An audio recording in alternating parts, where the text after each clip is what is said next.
Salut à tous, c'est Tuto iPhone et aujourd'hui on se retrouve pour une nouvelle vidéo.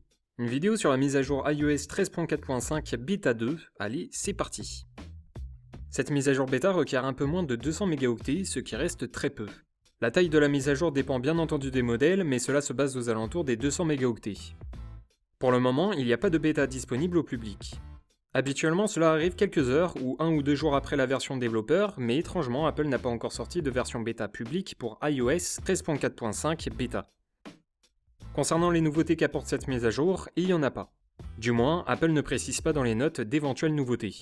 Cela concerne principalement des corrections et améliorations du système iOS.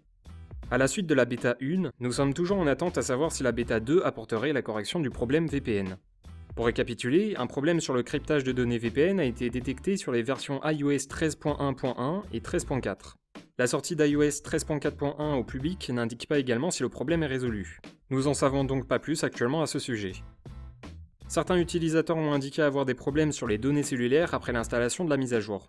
Si vous avez un problème de service, effectuez une réinitialisation du réseau ou tentez une recherche manuelle du réseau depuis les réglages de données cellulaires. J'ai pas précisé en vidéo sur la version iOS 13.4.5 Beta 1, mais un petit détail a été ajouté dans les informations générales depuis l'application Réglages. Dans les informations générales, nous y trouvons une information sur l'expiration de la garantie. Cette information était accessible seulement lorsque l'appareil était sous garantie.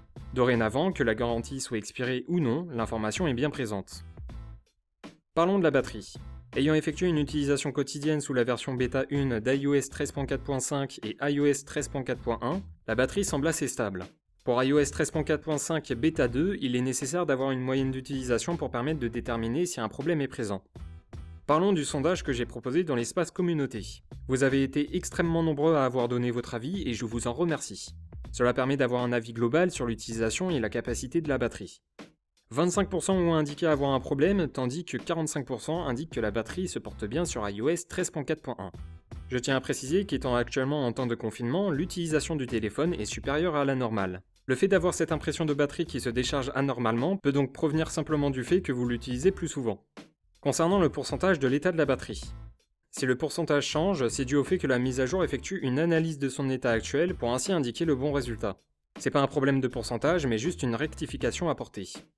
En regroupant les résultats du sondage ainsi que les recherches et tests apportés, il y a effectivement quelques soucis de batterie mais cela touche quelques utilisateurs. Les appels vidéo se font nombreux et l'utilisation de jeux également. Pensez à utiliser une connexion Wi-Fi et à faire attention à la luminosité que vous apportez à votre appareil. Je vous ai mis en description une vidéo que j'ai réalisée il y a une semaine pour économiser sa batterie. De plus, j'ai ajouté un nouveau sondage sur l'utilisation de la batterie. Concernant les performances, il n'y a rien à signaler sur cette deuxième bêta. Pour la version iOS 13.4.1, les performances sont bonnes et la fluidité reste toujours au rendez-vous. Pour ce qui est de l'iPadOS, il n'y a pas de changement majeur. Pour terminer, le nouvel iPhone SE est tout juste sorti le 15 avril, alors si vous êtes un grand fan des petits écrans et que votre budget reste serré, cet iPhone est fait pour vous. Les fonds d'écran de cet iPhone sont disponibles en description de vidéo. Et voilà, cette vidéo est maintenant terminée, j'espère qu'elle vous aura plu. Si c'est le cas, n'hésitez pas à laisser un petit pouce bleu ou partager la vidéo. Vous pouvez aussi laisser un commentaire pour tout renseignement. C'était Tuto iPhone, à la prochaine, salut salut!